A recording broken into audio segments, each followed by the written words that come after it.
사랑하는 겨자씨교회 성도 여러분, 지난 한 주간 잘 지내셨습니까? 하나님의 말씀을 사모하여 예배 자리에 나오신 여러분들을 주님의 이름으로 환영하고 축복합니다. 오늘 저와 여러분이 함께 읽고 듣고 나눌 말씀은 이사야서 9장 6절 말씀입니다. 이사야서 9장 6절 말씀은 여러분이 가지고 계신 개역개정판 성경 구약편 978페이지 즈음에 나와 있습니다. 다 찾으신 줄로 알고 제가 하나님의 말씀을 봉독합니다. 이는 한 아기가 우리에게 낳고 한 아들을 우리에게 주신 바 되었는데 그의 어깨에는 정사를 메었고 그의 이름은 기묘자라 모사라 전능하신 하나님이라 영존하시는 아버지라 평강의 왕이라 할 것임이라. 아멘. 사랑하는 성도 여러분, 사람은 피조물입니다. 따라서 사람은 자기를 만드신 창조주 하나님의 교훈에 따라서 살아야 합니다. 사람은 자유로운 인격체이지만 창조주 하나님의 교훈마저 무시해도 좋을 정도로 자유를 누릴 수 없습니다. 창조주 하나님의 교훈은 웨스터민스터 소요리 문답 1문이 잘 밝히고 있듯이 피조물인 사람은 마땅히 하나님을 경외하고 그를 영원토록 즐거워하는 것입니다. 결국 피조물인 사람이 창조주 하나님의 교훈을 무시하는 것은 창조주를 부인하는 것이요, 피조물인 자신을 창조주와 동등한 존재로 만드는 것입니다. 성경은 이것이야말로 사람이 하나님께 범한 죄라고 분명히 말합니다.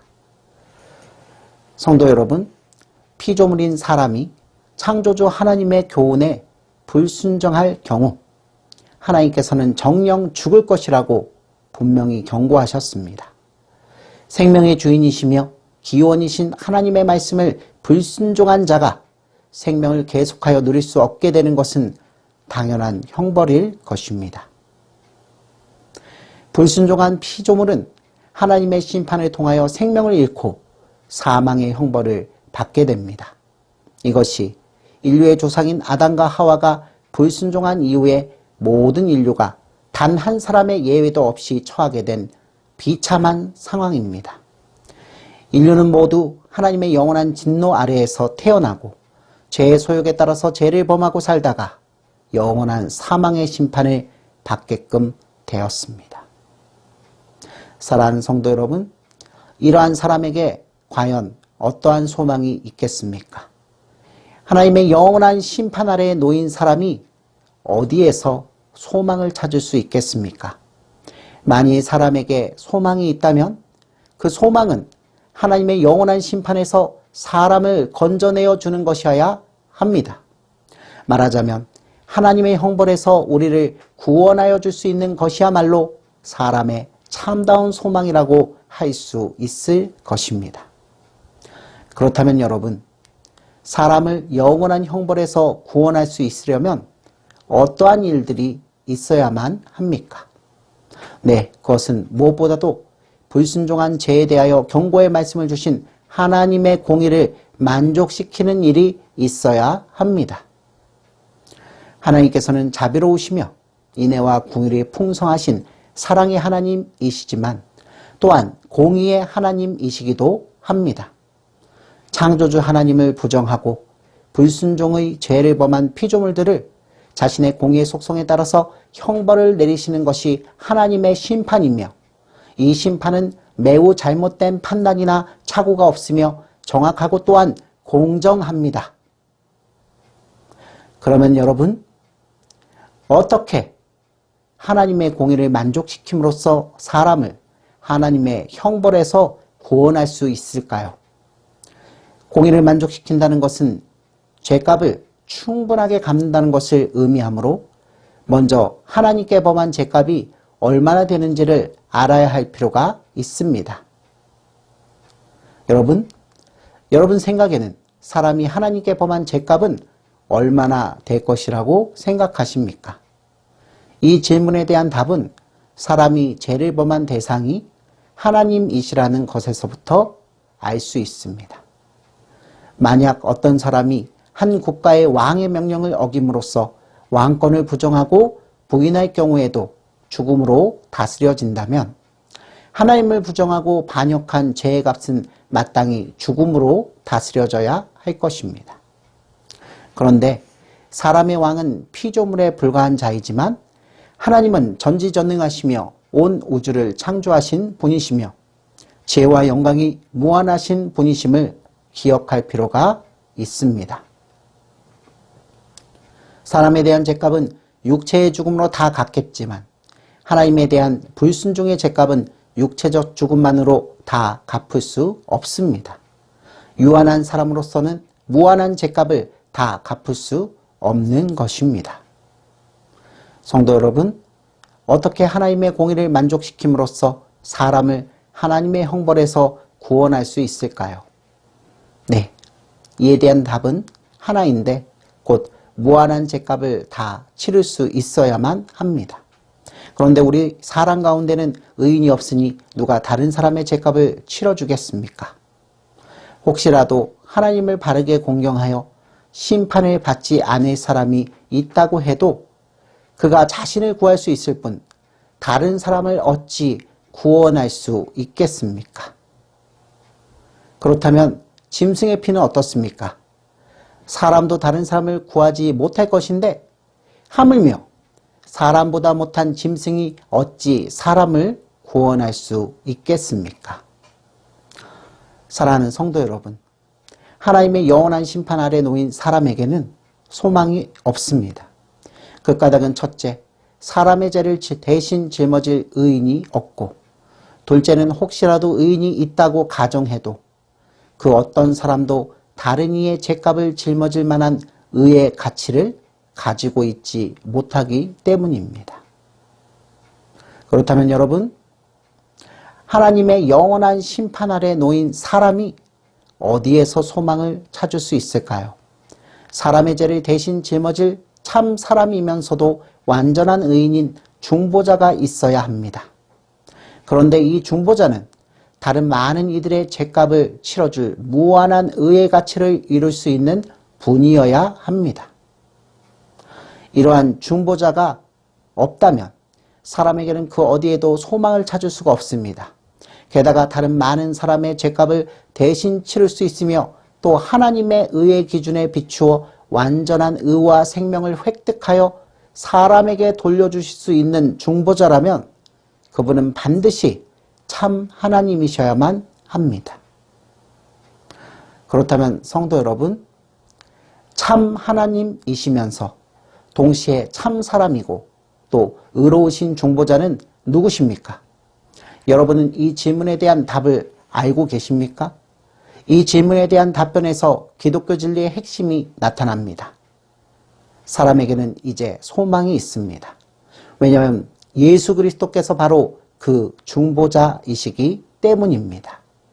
우리 주 예수 그리스도께서는 참 하나님이시면서 동시에 참 사람이십니다. 그리고 예수님께서는 우리에게 지혜와 의로움과 거룩함이 되셨으며 또한 죄값을 대신 치러 주셨습니다. 이 사실을 깨달아 알고 예수님을 믿으면 저와 여러분은 구원을 받습니다.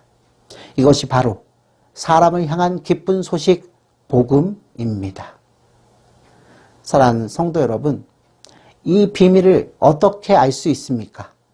네, 그것은 거룩한 복음의 말씀을 담고 있는 성경을 통하여 알 수 있습니다.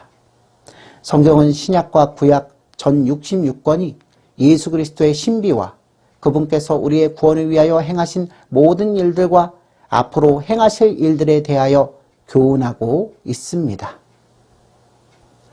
성경의 첫 책인 창세기는 이 세상이 하나님의 말씀으로 창조되었다는 사실과 사람이 창조주 하나님께 불순종한 범죄의 사실을 기록한 이후에 바로 이어서 창세기 3장에 사람의 구원을 위한 메시아 곧 그리스도를 보내주실 것을 약속하고 있습니다.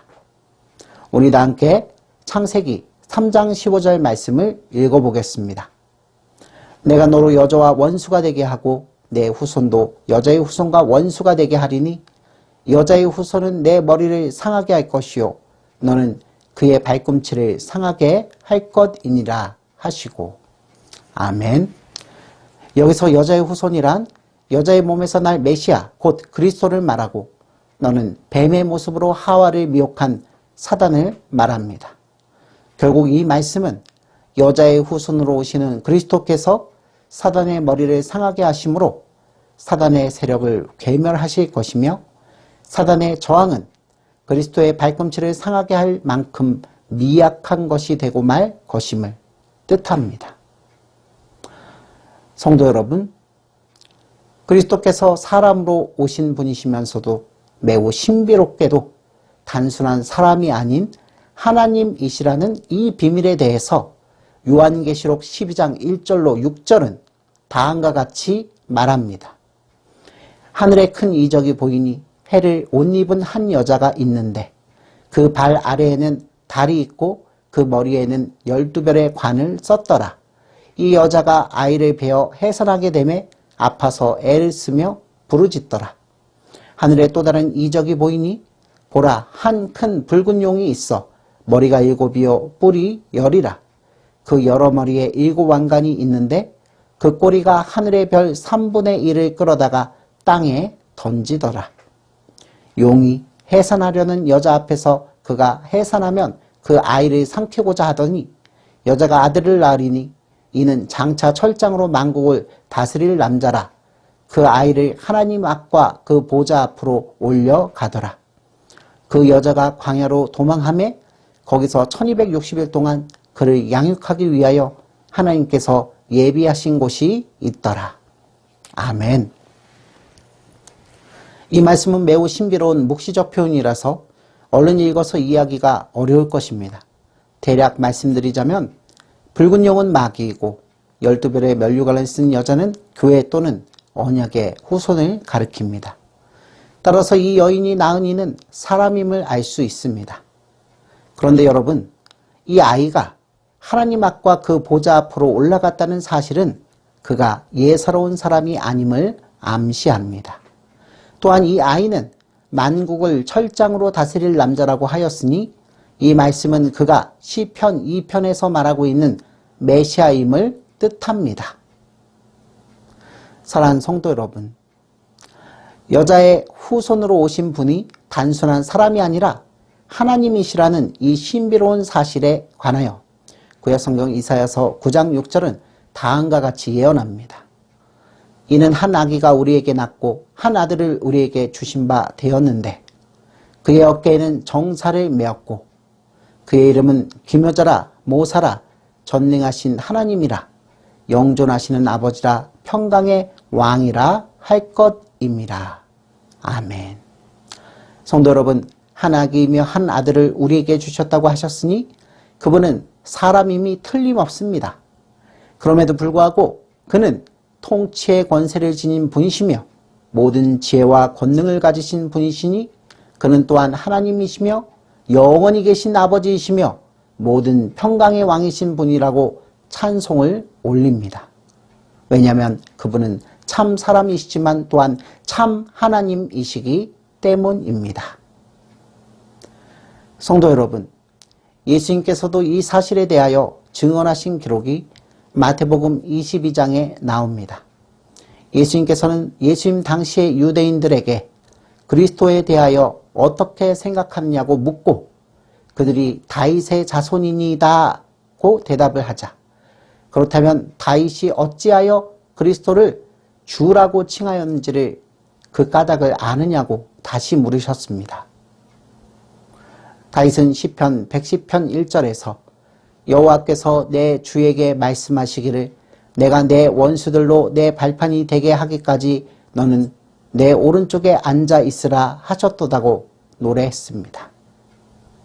따라서 유대인들을 향한 예수님의 질문은 그리스도가 다윗의 후손이면 그는 다윗의 혈통을 따라 난 한낱 사람일 터인데 어찌하여 다윗이 그를 가리켜 내 주라고 일컬었겠냐고 물은 것입니다.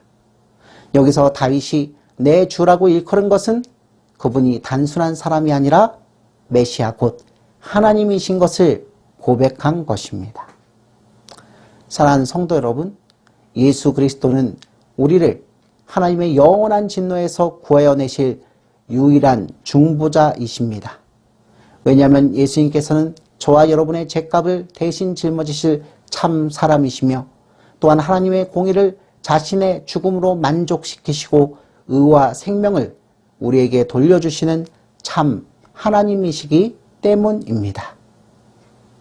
오늘 하루도 우리 죄와 비참을 대속하시기 위해 십자가 위에서 물과 피를 다 쏟으신 예수 그리스도만 사랑하며 그에게서 위로와 평강을 얻는 저와 여러분이 되시기를 주님의 이름으로 축원합니다. 아멘.